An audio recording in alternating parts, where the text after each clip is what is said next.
Cringe. Короче, Polshaga masalaga hozir реальный перевод qilib beraman, ya'ni tarjima qilib beraman. Birinchi Filipdan boshlaylik, chunki ko'pchilik hamma Filip, evet, Filip deyapti.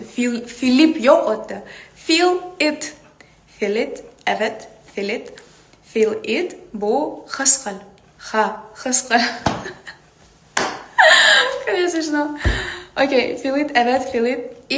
Biliyor musun ben Toshkentliyim? Bilasan ben Toshkentliligimmi, domma. Sokakda bugün ben şaşlık yiyeyim. Sokak bu sokak emas. Sokak değil yani. Sokak bu Türk tilidan O'zbek tiliga o'girganda bu ko'cha. Sokakda bugün ben şaşlık yiyeyim. Ko'chada ben bugün şaşlıyman. Arabada kız çok gerçek diyeyim. Типа по факту mashinada kız ko'p. Так что manga qarama, просто direktimga yozsam bo'ladi. Bana bakma, just write to my DM. Типа DM, типа, черт, ой, черт дегені, ну, типа, черт.